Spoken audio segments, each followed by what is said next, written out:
Hello and many thanks for joining us on the news at 10 on the network service of the NTA. I'm Chimobi Walter Naji. Let's take the headlines. President Buhari receives Governor Dave Umahi, describes his defection to governing party as stabilizing factor to Nigeria's political landscape.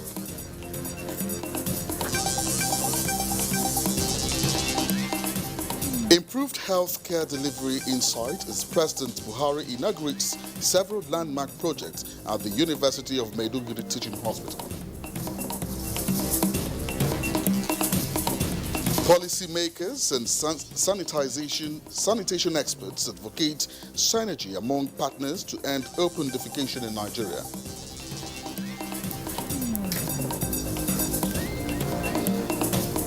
Senate President calls on professional bodies in Nigeria to be fully involved in crime prevention and detection.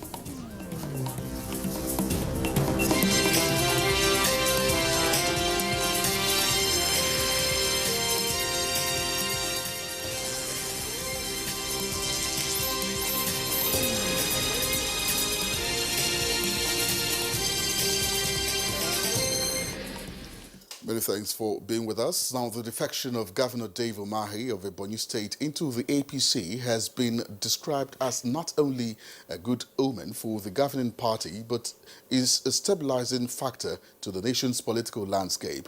President Muhammadu Buhari stated this while formally receiving the governor at his official residence Thursday evening. Damusambu reports.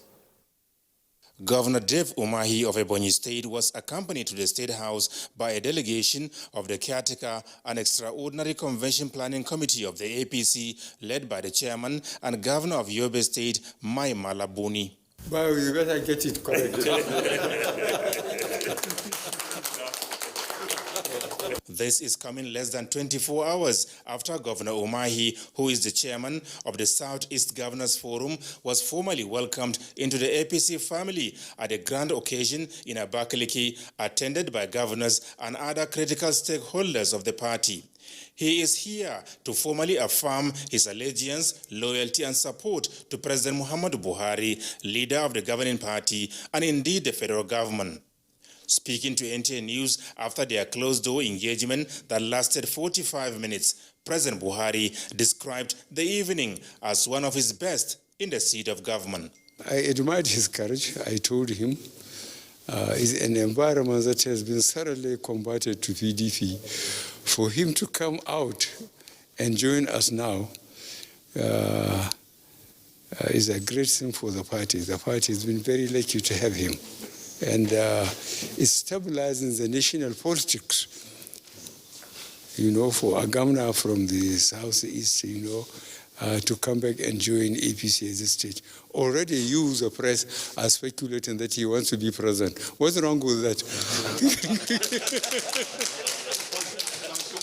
For Governor Dave Umahi, with the tremendous benefits derived by Ebonyi State from the APC-led federal government, joining the party is the least he can do to show appreciation.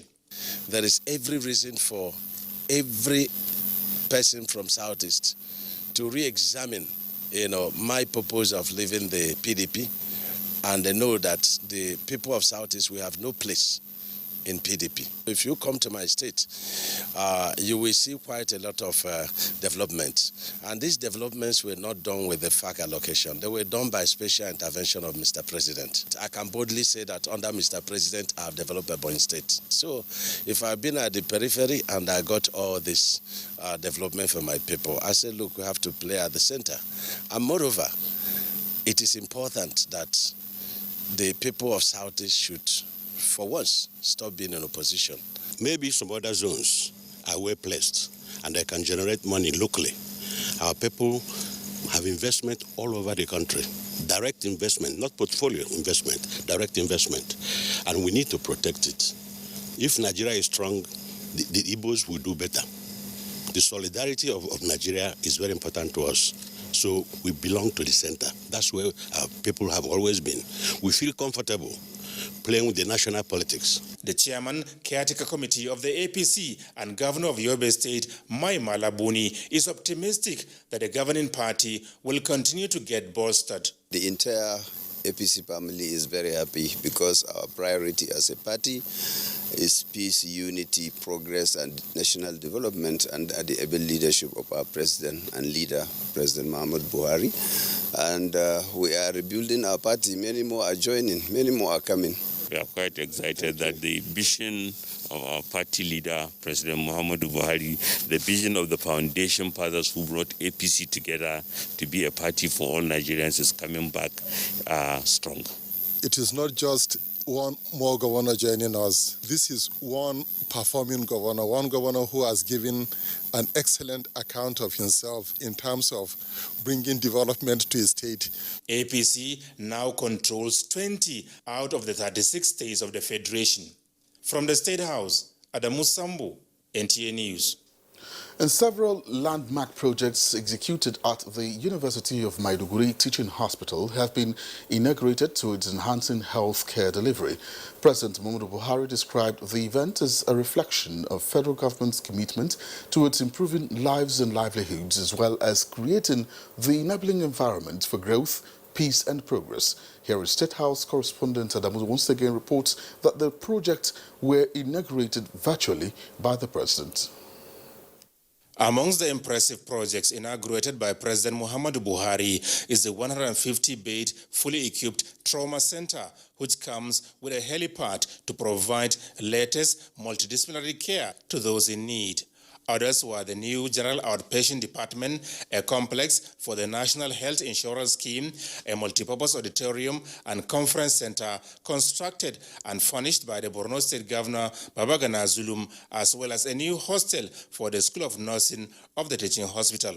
The value of these projects to our healthcare system cannot be underestimated. Emerging diseases have made it necessary for all nations to increase and improve resource application, adapting to the new normal. President Muhammadu Buhari urged the citizens to take advantage of the excellent facilities, while the operators to imbibe maintenance culture as government sustained efforts at rendering affordable and quality healthcare with broad coverage. I should direct the head of service and the budget office to look into the request of University of Maiduguri Teaching Hospital for an increase in the personnel and overhead allocation so as to optimize services provided by the activation of these new projects. Nigeria is proud of your achievements. I urge all staff to continue to work together harmoniously for the benefit of citizens. I assure you of my commitment to improve healthcare delivery services all over Nigeria. Governor Babagana Umar Zulum, in a goodwill message, said Borno State will continue to collaborate more effectively with the University of Maiduguri Teaching Hospital towards the provision of basic healthcare needs in Borno, the home of peace. These landmark projects were timely, considering the health challenges the state is facing as a result of the lingering security challenges. Indeed, we are short of working to thank Mr. President for his tireless support to the government and people of Borno State in fighting the insurgency and many other interventions. And so our collective prayers are with you, Your Excellency. I would like to express WHO commitment to continue to support the university and the government to make sure that the communities in the Borno State have the services of the quality they require. Assisting and protecting lives affected by armed conflict and violence is always a collective effort. I strongly believe that this physical rehabilitation center will demonstrate that in the years to come. During the event, participants applauded the management of the teaching hospital for its partnership with the ICRC that produced a fully operational physical rehabilitation center in support of the stabilization drive in Borno State. From the State House, Adamu Sambo, NTA News. The international community has been urged to make concerted efforts towards addressing the tuberculosis epidemic using latest available technology. Now, these were the remarks of President Muhammadu Buhari contained in his goodwill message to the Roundtable Conference of the Board of the Global Stop TB Partnership hosted by Nigeria.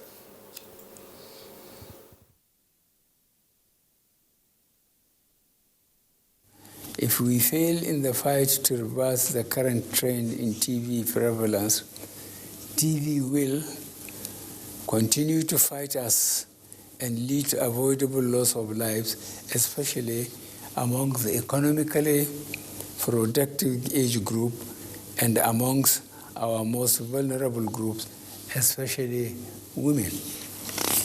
It is imperative that we not only commit to ending the TB epidemic as one of the milestones enshrined in the SDGs, but also to institute an accountability element and to ensure that our commitment translates to achievement of desired results. The President appreciated the tremendous work done by Sub-TB Partnership at global and national levels to attending the epidemic despite numerous challenges. Preventable and curable disease like TB is still one of the leading causes of death worldwide, and efforts at ending it are now complicated because of coronavirus. Nigeria ranks among those countries bearing the brunt of an increasing burden of TB, with a growing number of missing TB cases. I would like to use this platform to reaffirm my commitment to providing needed political leadership and support, facilitating collaboration with other governments and partners as we work together to end TB in Nigeria and globally. The President said the reversal of Nigeria's difficult health indices remains a top priority of his administration. As Nigeria joins the global community to mark this year's World Toilet Day, policymakers and sanitation experts are advocating synergy among partners as a way of ending open defecation and achieving a clean and green nation. Oluseyi Adiagbo reports.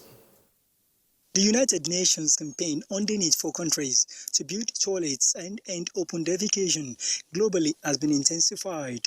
International partners are joining in the action to tackle the global sanitation crisis with the target of achieving Sustainable Development Goal 6, water and sanitation for all, by 2030, hence the need for a special day of awareness.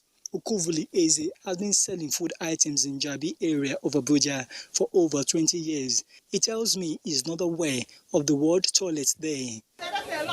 World Toilet Day. Today what I know about it. He's now better educated thanks to the initiative of sanitary experts who took the campaign to his shop. The Ministry of Environment is championing the cause alongside Ministry of Water Resources and others. The meeting is an opportunity for stakeholders to speak on the federal government's plan towards providing sanitary facilities, particularly toilets across the country, and challenging Nigerians to be responsive to the cause of sanitation and hygiene. Once Nigerians accept the importance of having a toilet of their own, and states, local governments, and private sector are able to provide the much-needed toilet facilities around communities, then I think we're in progress. Apart from providing the alternatives, then the education, enlightenment campaign, which is part of why we're here today. And then third, the buy-in of the people. And I want to say this for the private sector, that they should come and invest in provision of toilet, because shit business is a serious business. Inside bush is a poison, but inside toilet is a normal something. Why someone like Ukuvuli Eze is now frowning against the practice of open defecation following the awareness he just received, there is no doubt that spreading the information is critical to meeting the target of open defecation-free Nigeria by 2025. In Abuja, Oluseyi Adiagbo, NTA News. And this is the news at 10 on the network service of the NTA from Abuja. Still ahead. Federal government reacts to CNN report on NSAS.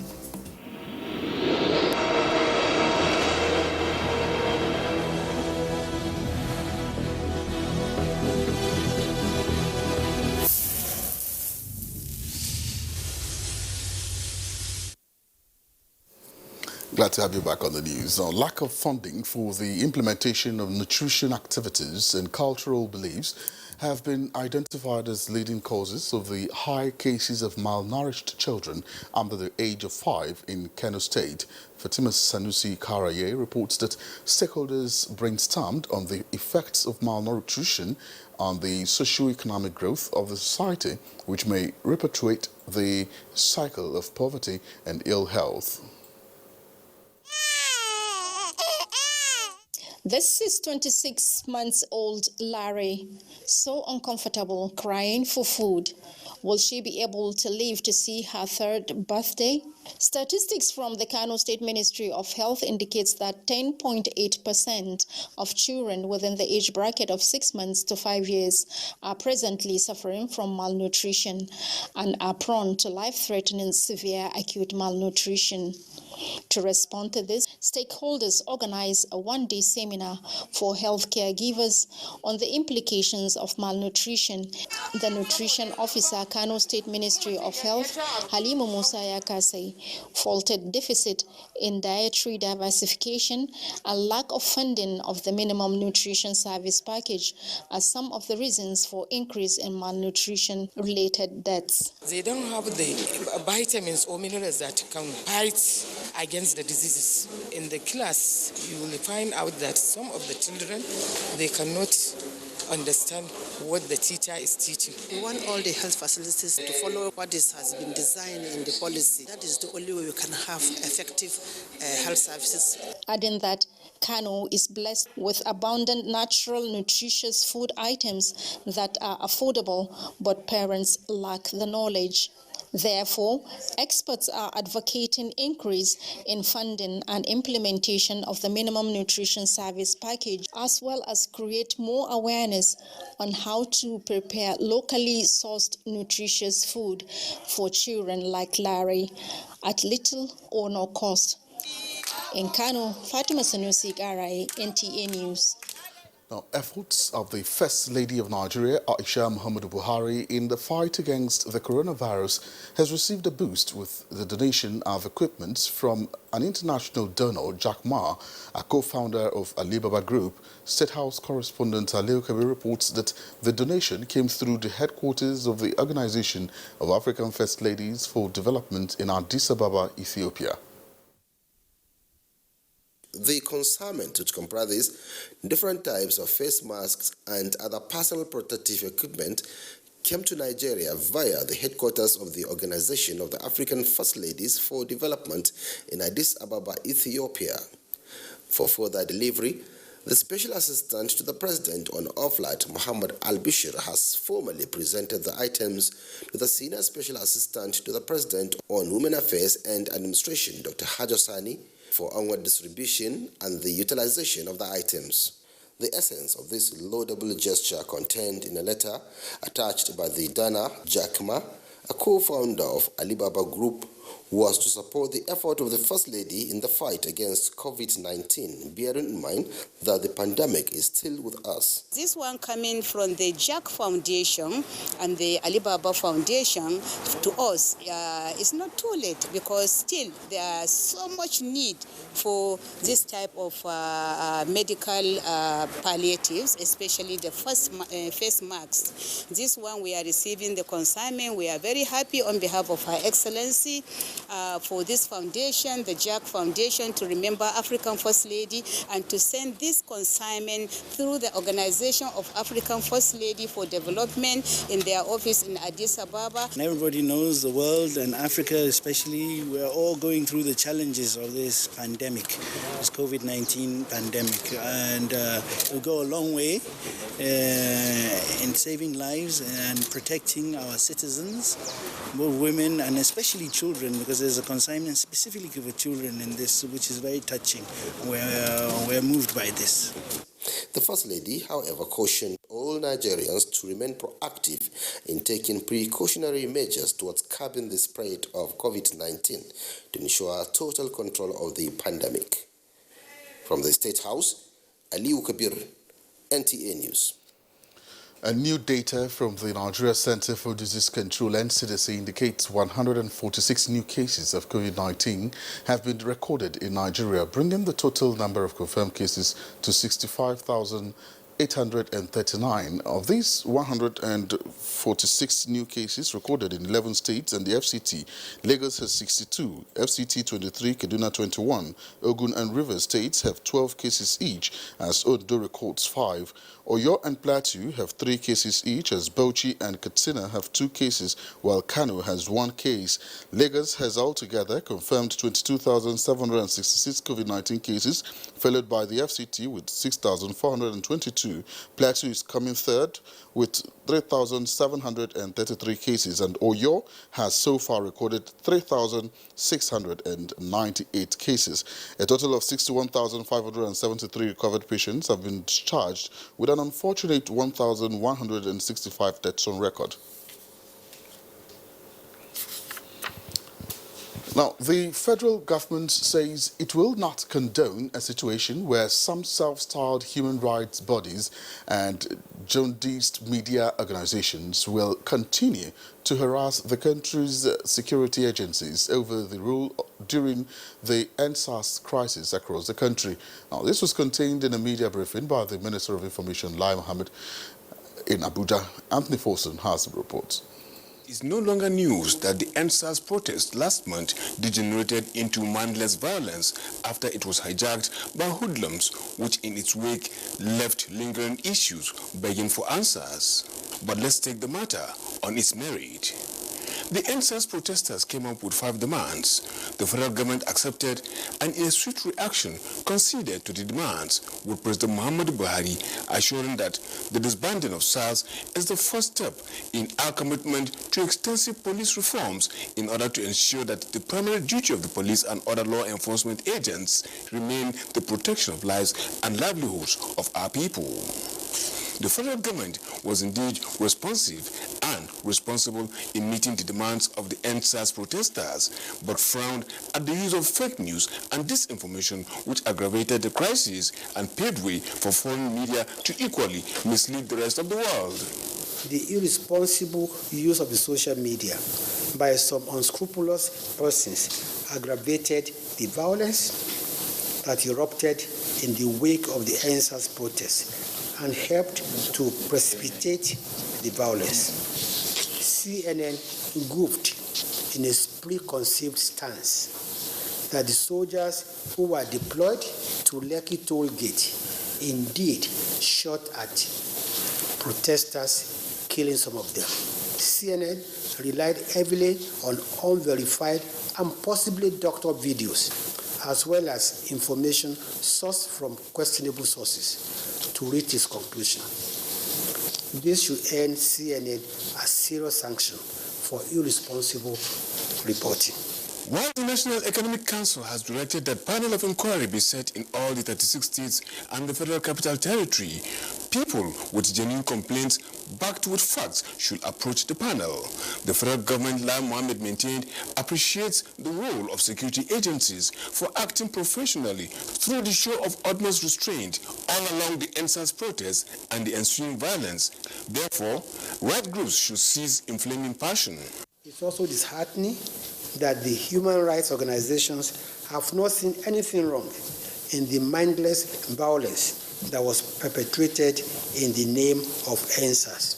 On DJ Switch, the minister called her to quit peddling falsehood and present her case with verifiable evidence to the judicial panel sitting in Lagos. No agency of government has declared her wanted. Hence, she has no reason fleeing or seeking asylum anywhere. He was, however, quick to explain the federal government's stand on NBC's sanctioning of some broadcast stations, saying it is justified in view of the unprofessional act of such organizations, which were a clear breach of NBC code. On the whole, the minister expressed sadness at the rate in which mayhem was unleashed on security agents, killing and maiming them in a barbaric manner, which claimed the lives of 6 soldiers and 37 policemen around the country. This, he said, is in addition to 196 that sustained varying degrees of injuries. Taking stock, 164 police vehicles were destroyed. 134 police stations were razed. Nigerian Security and Civil Defense Corps, the Nigerian Customs Service, and Nigerian Immigration Service all lost infrastructures, equipment, and other valuables during the attack by the hoodlums. 8 medium security custodial centers in 6 states were attacked, and 1,957 inmates set free and 31 staff injured. To this end, Lai Mohammed said the federal government is not in any way planning to shut down social media. It will equally not fold its arms to allow its abuse, saying no nation can afford that. In Abuja, Anthony Forson, NTA News. And similarly, Information and Culture Minister Lai Mohammed has described as unprofessional and mere sensationalism a report by cable news network CNN on NSAS protests in Lekki, Lagos State. The reaction is part of the minister's briefing while commenting on a report aired on CNN, which prides itself as the world's leader of news. Anthony Forson here again reports. CNN investigated the events at Lekki Tollgate the night of October 20th in Lagos, Nigeria. Like everyone else, Lai Mohammed said he watched this report on CNN. CNN grouped in a preconceived stance that the soldiers who were deployed to Lekki Tollgate indeed shot at protesters, killing some of them. CNN relied heavily on unverified and possibly doctored videos, as well as information sourced from questionable sources to reach its conclusion. This should earn CNN a serious sanction for irresponsible reporting. The minister, however, posed some salient questions. In its jaundiced reporting, CNN was blind to the fact that 6 soldiers and 37 policemen were killed in unprovoked attacks. Obviously, CNN did not consider the security agents human enough. CNN, in its investigation, was blind to the wanton destruction of property in Lagos and across the country. Instead, it went to town with unverified social media footages in its desperation to prove that people were killed at the Lekki Tollgate. Again, this is irresponsible journalism for which CNN deserves to be sanctioned. Lai Mohammed recalled how CNN had tweeted on the 23rd of October that the military had killed 38 people, only to turn around in the latest report to quote that only 1 person was killed. This misrepresentation of facts, Lai Mohammed says, brings the credibility of CNN to question. In Abuja, Anthony Forson, NTA News. All right, this is the news at 10 on NTA News 24 live from Abuja. More news after the break, including federal government considers parallel academic union for universities.